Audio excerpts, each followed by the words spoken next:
All right, Danny Coleman, welcome to the Conquering Everest podcast. Hello, sir. How are you, Brian?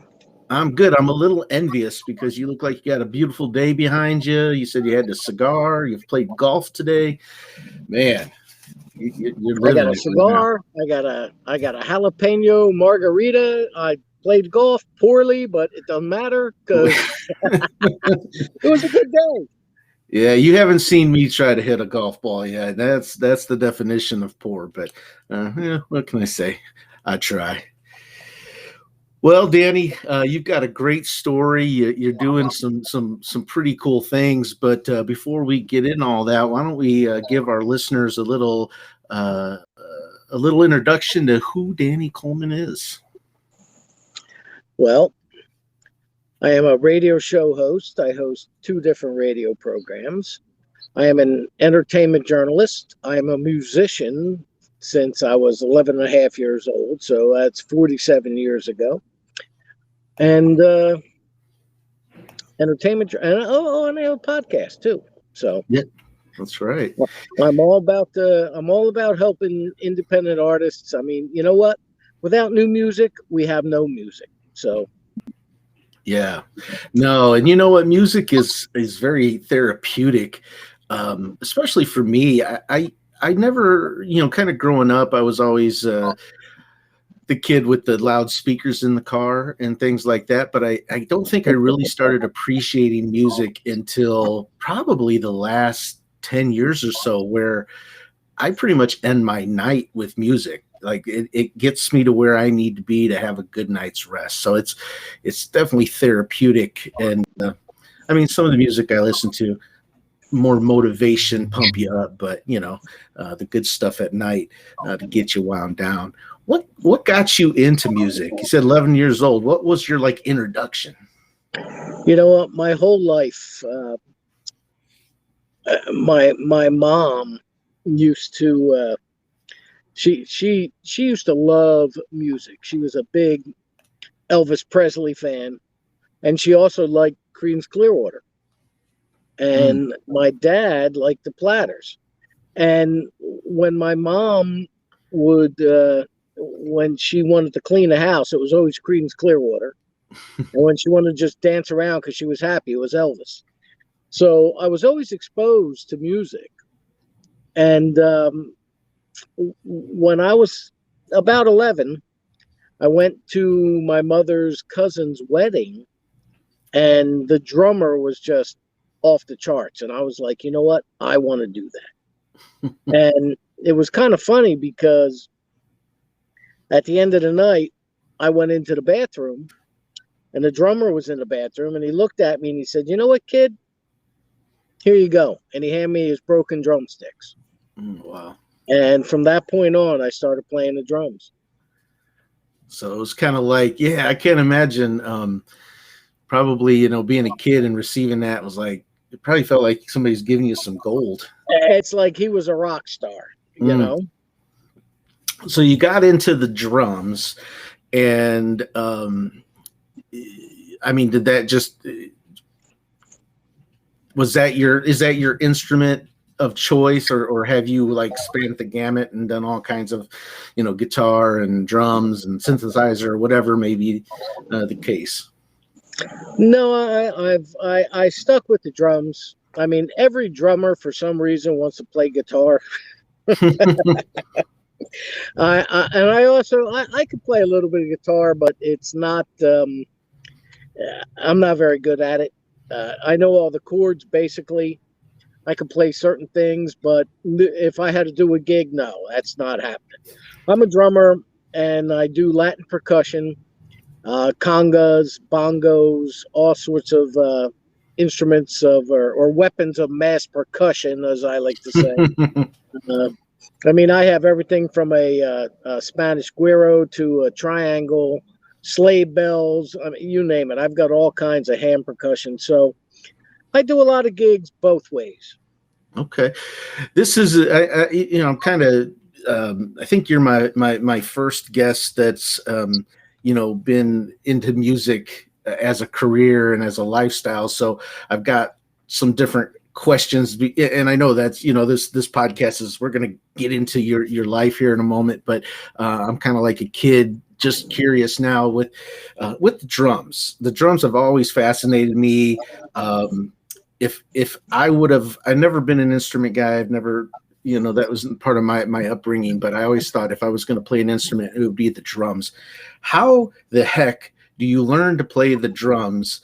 And because there's not like sheet music. Is there like somebody playing a guitar can follow along a sheet music, but the drums, isn't it more just you're reacting to the other instruments? I mean, how does one learn to play the drums? Oh, no. There is, you have to be able to sight read to play the Okay. drums. There is, there is music. If you're in a concert band or a symphonic band you have to be able to learn to read sheet music. Okay.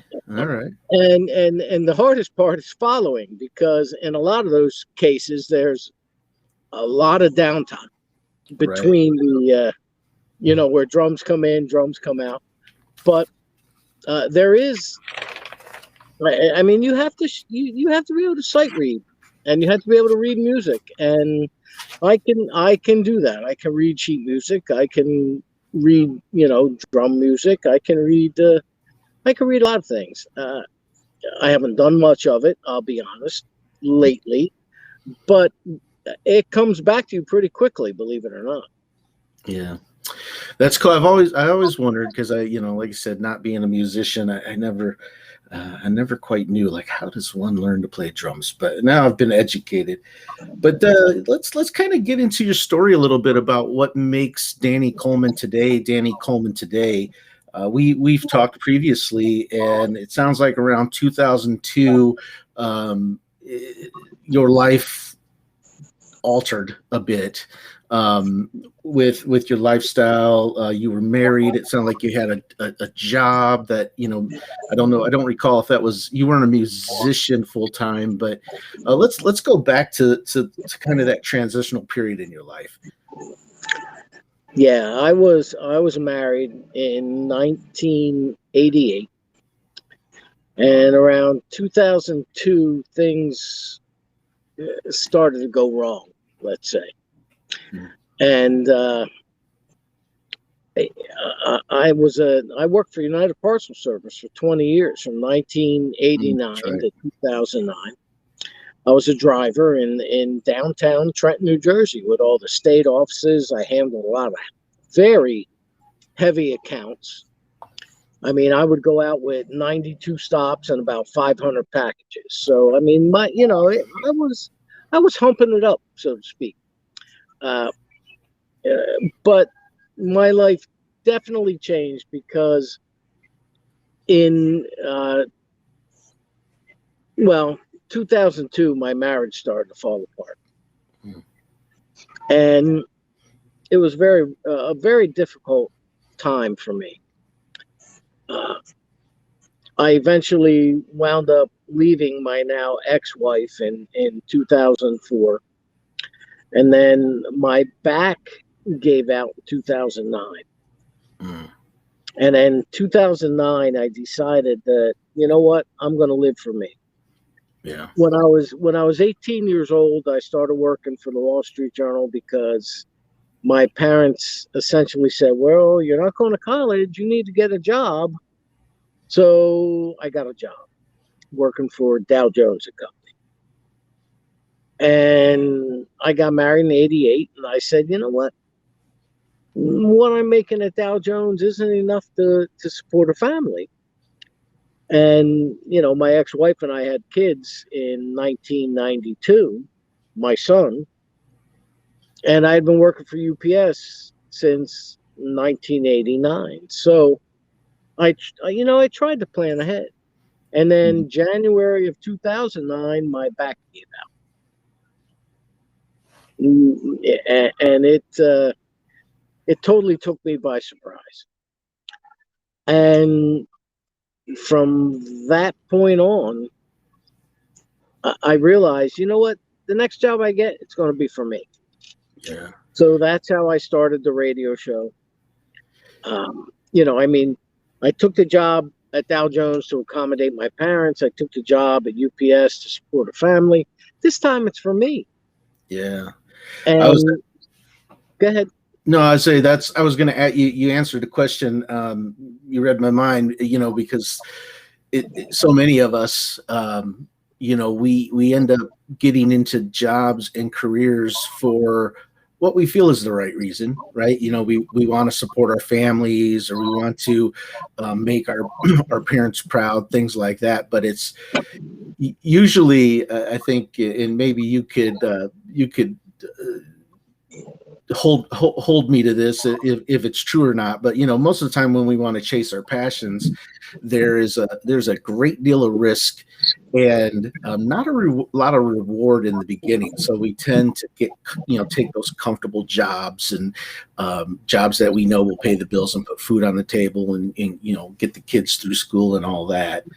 And when you got divorced, though, divorce is pretty expensive. I know firsthand. It's rough to get through, both emotionally and financially. So I would imagine that you were experiencing some financial struggles, anyways, and then now your back gives out, and you couldn't really work. Well, it's kind of funny what you just said. We think we're doing the right thing, and we wind up accommodating everybody else other than ourselves. Like I said, I got a full-time job. My mom, at the age of 18, she said to me, "Well, you're not going to college. What are you going to do?" I said, "Well, I got a job." She said, "What's your job?" I said, "I'm a musician." She said, "No, no, no. That's what you fall back on. That's not a real job. You need a real job, and that's good for a fallback job." Yeah. And then when I was married, I kind of put being a musician on hold because I had kids, and then I realized that I'm making everybody else happy but me. So we turn around and we accommodate others. It's not that we're getting a job for these reasons, like, we're trying to be responsible, and we are. I mean, that is true. But how often do we do these things to accommodate others? Yeah. That's the key, Brian. Yeah. We're accommodating others instead of ourselves. And I know it sounds like you're selfish, or you're being an SOB, or selfish, whatever. Yeah. But when you try to make other people happy, the only person that's unhappy is you. Mm-hmm. And that's what I did for a lot of years. And now, yeah, it drives my ex-wife nuts because I'm happy. Yeah. I mean, you know what? I do gigs, I do the radio shows, I write, I talk to people I only dreamed of talking to when I was a kid. I got podcasts. I got a good life now. I mean, look at me. I'm talking to you with a margarita and a cigar. Yeah, and the cigar. And you're absolutely right, and I call that kind of the approach we take in life. Most of us, the bruised apple theory is what I call it. And most people like the taste of an apple. It's sweet, it's crisp, it's refreshing. But if you take that apple and you drop it on the floor and kick it around for a little while, bounce it off a couple walls, it becomes very bruised, to the point where nobody's going to enjoy that apple, and you just throw it away.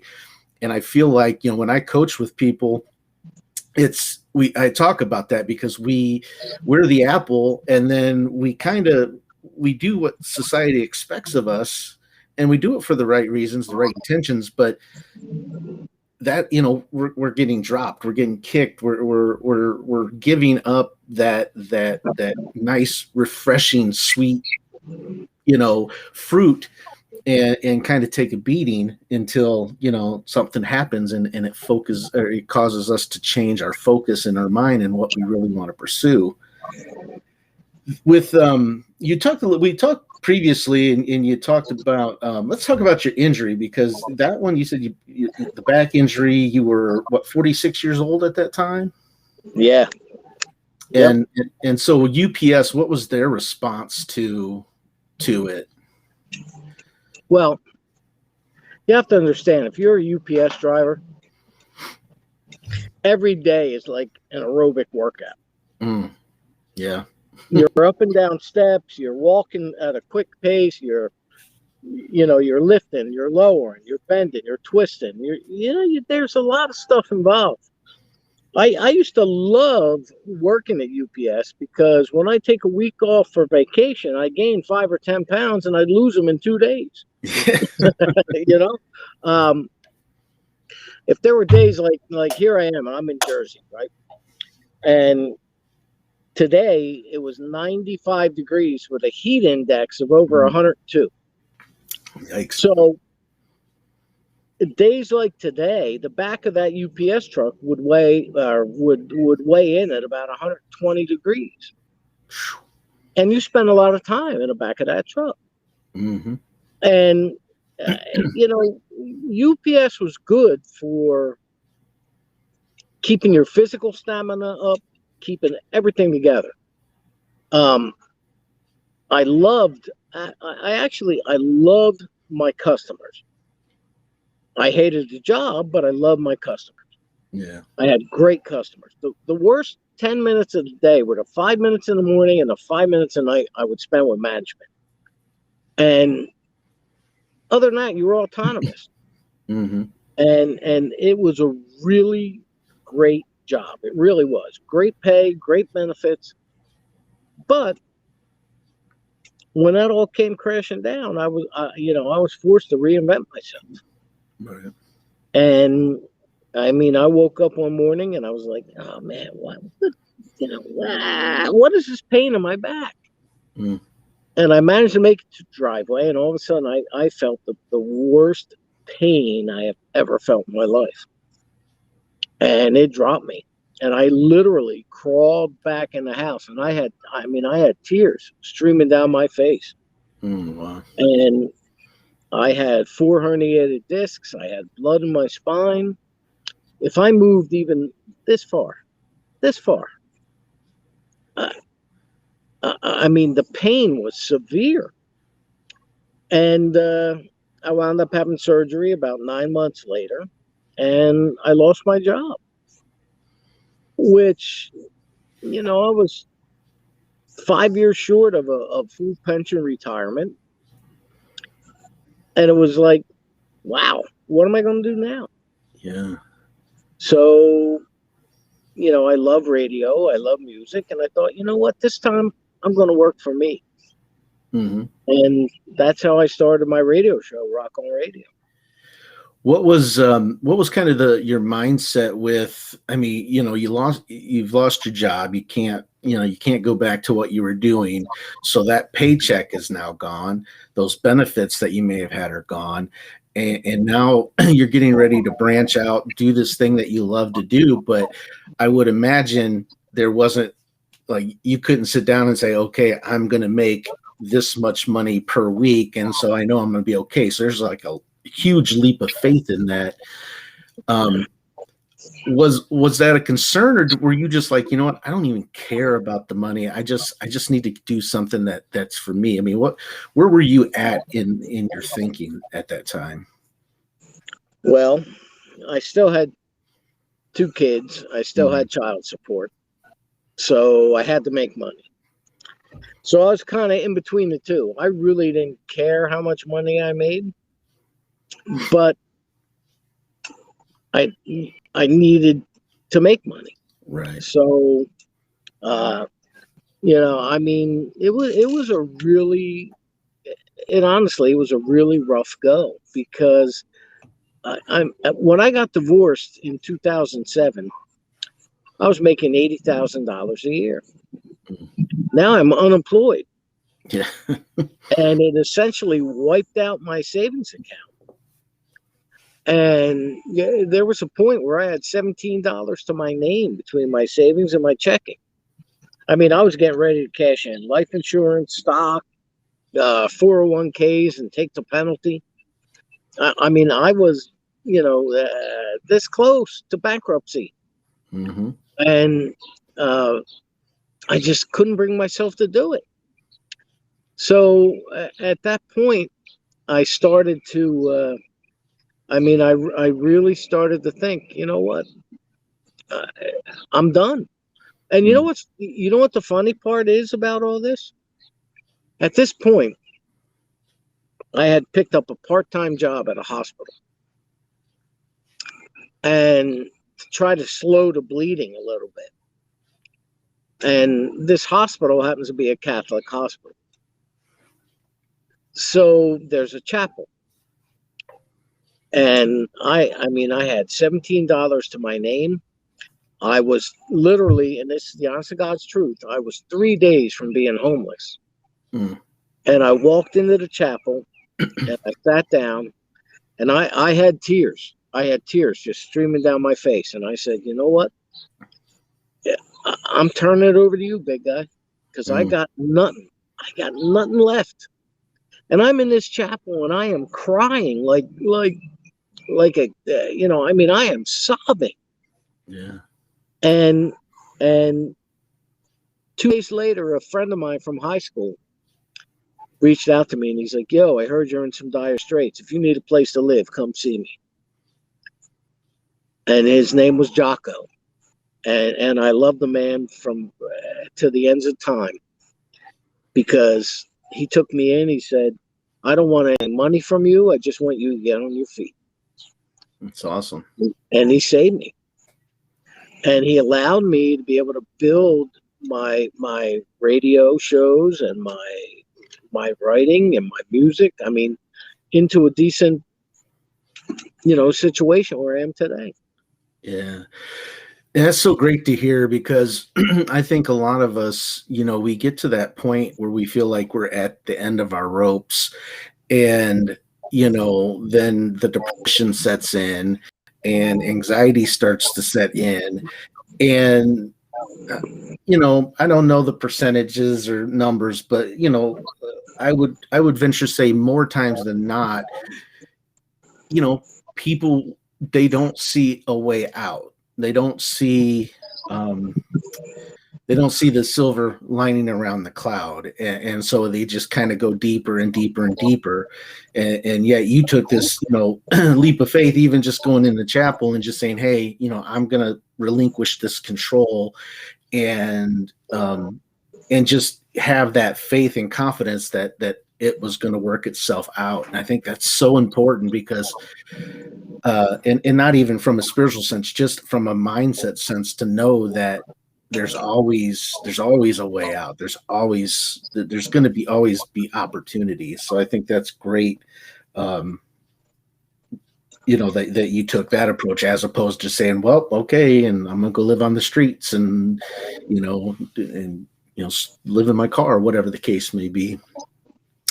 So let's get into a little bit about what you're doing now. It's let's talk a little bit about your podcast. When did you start your podcast?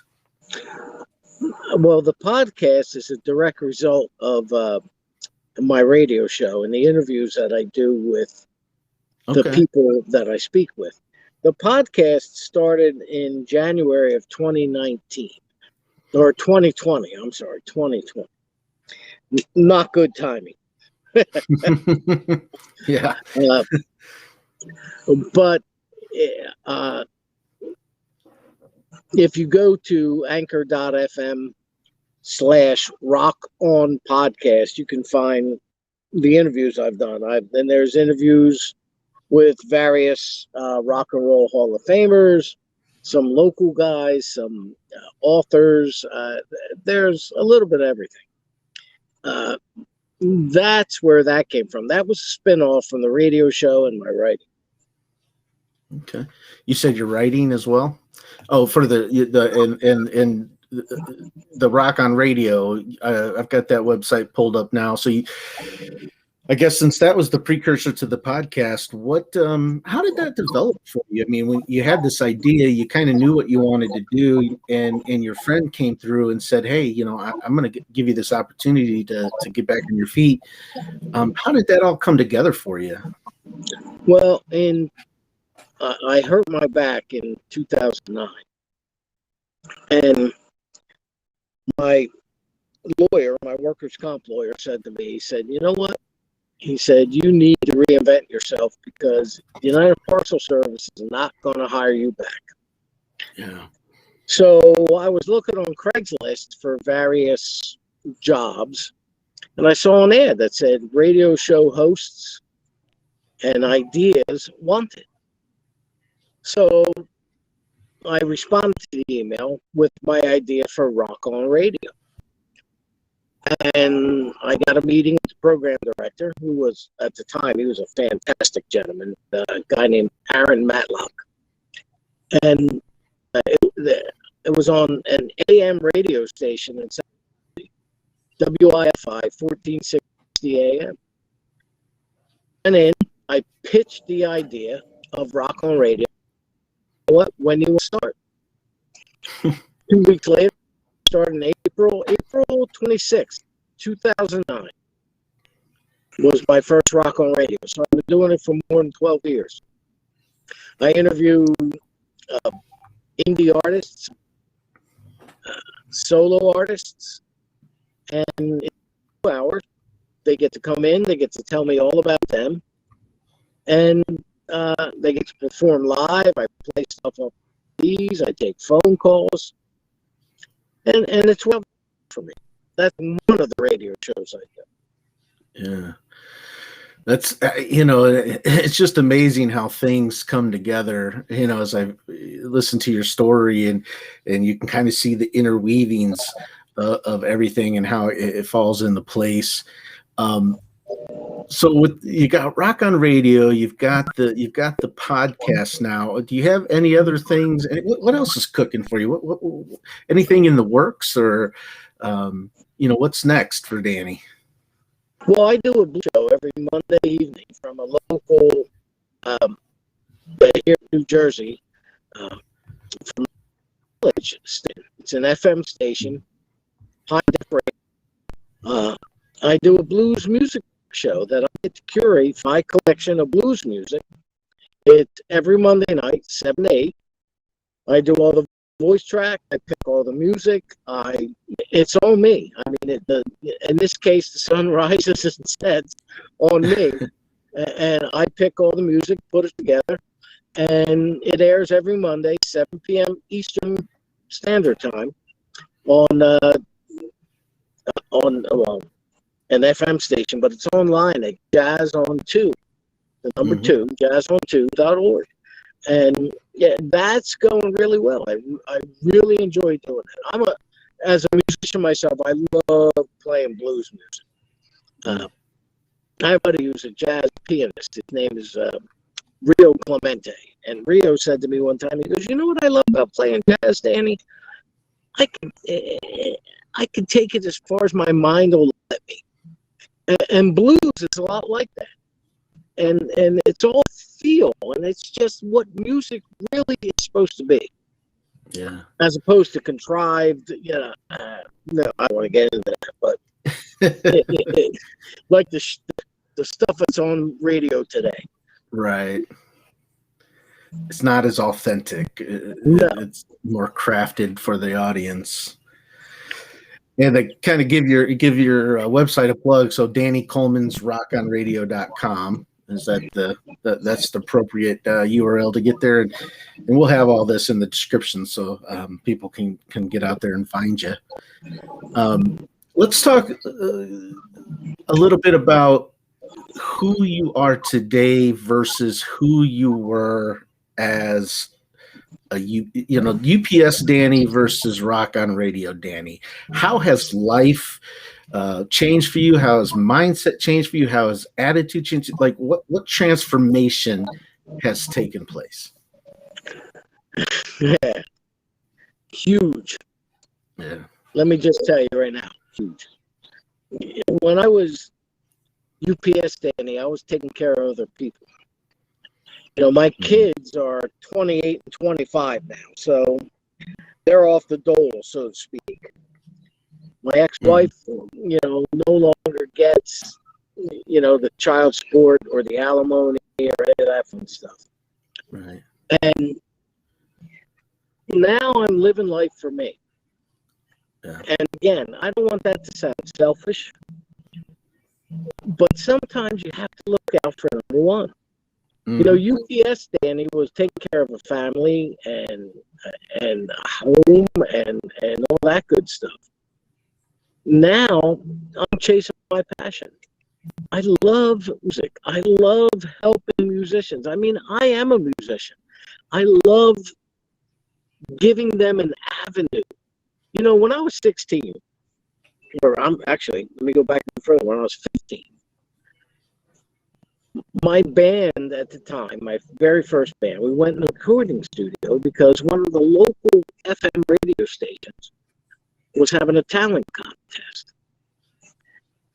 And you submitted your music and they played it, and then people voted.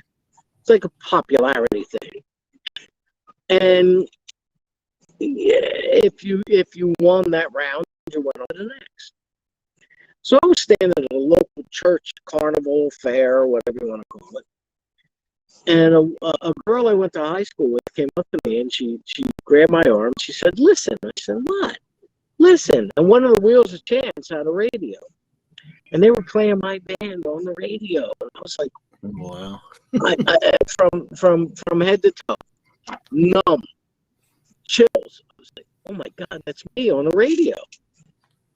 So when I hurt my back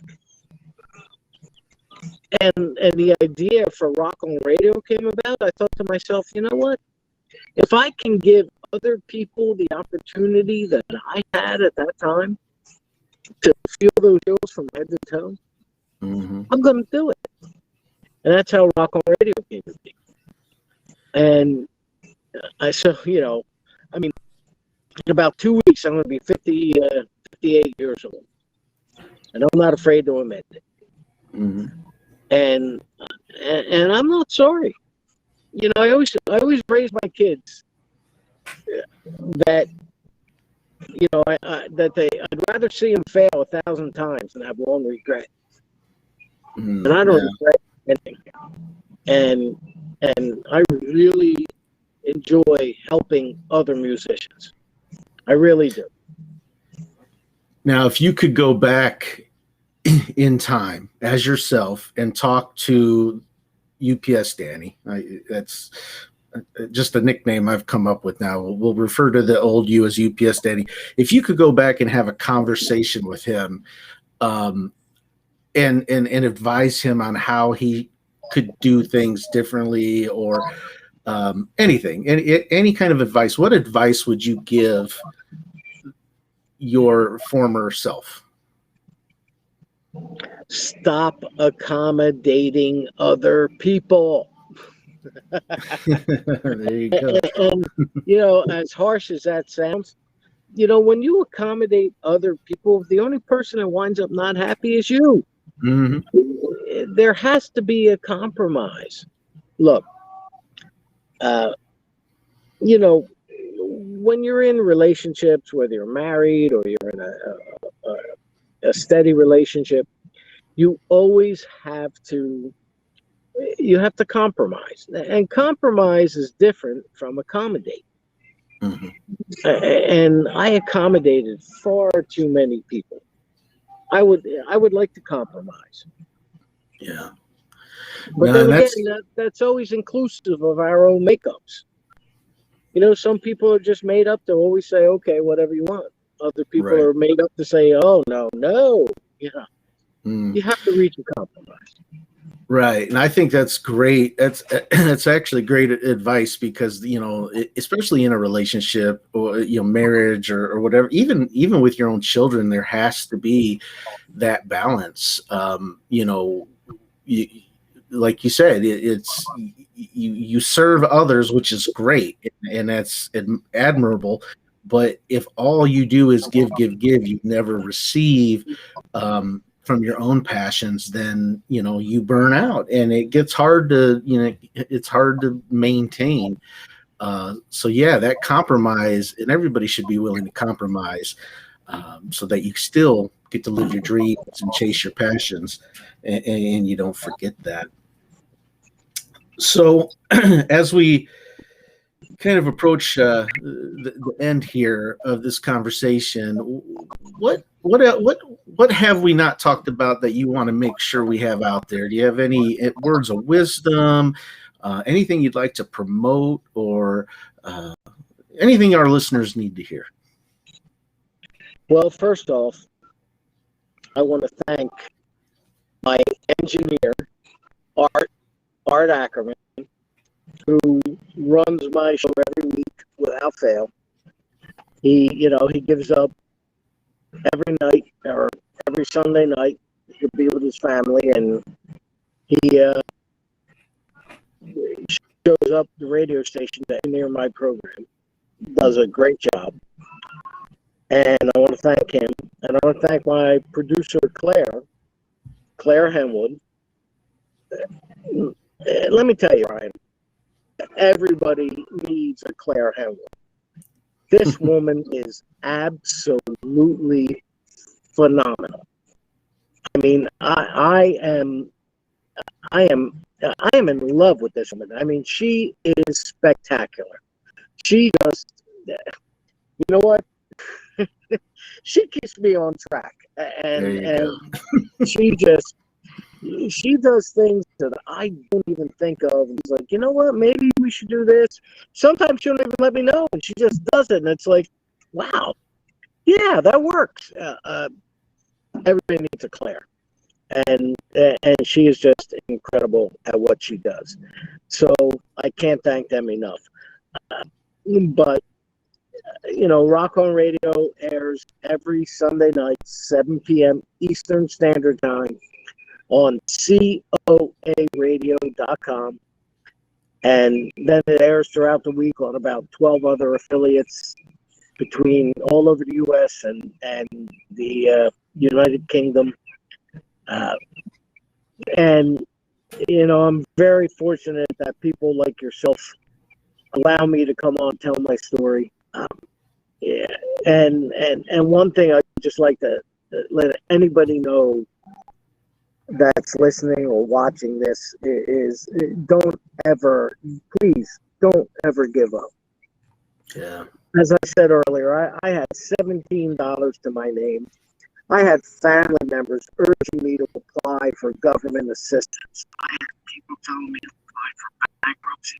I had friends telling me if I had your life, I need to be suicidal or in rehab. And you know what? We all have it inside us. We all have that inner strength to say, you know what? No, I don't even want to fix this. And I was fortunate enough to be able to fix it. Yeah. We ran into your message got through. I could hear it. We've run into a little bit of audio difficulty, but the message got through, and I think it's fantastic. Yeah, never give up. There's always a better day ahead. So for anybody listening, of course, I'll provide the link, both to the podcast and the website in the description, Danny Coleman's rockonradio.com. It has links to your shows, as well as social media. And, and there's an email as well, rockonradio1460 at Hotmail. Is that the best way if somebody wants to get a hold of you if they have any questions or just, need some advice? Would that be okay? Yes. Oh, yeah. Please. They're welcome. Any and every. Great. All right, Danny, hang tight. Don't go anywhere. We'll have a chat offline. And but thank you so much for coming on the show. Thank you for sharing your story and your insights and really your inspiration to anybody out there that is maybe in that same boat. Maybe they're looking to chase that passion, chase that dream. So thank you very much. Brian, thank you so much for having me. Sure thing.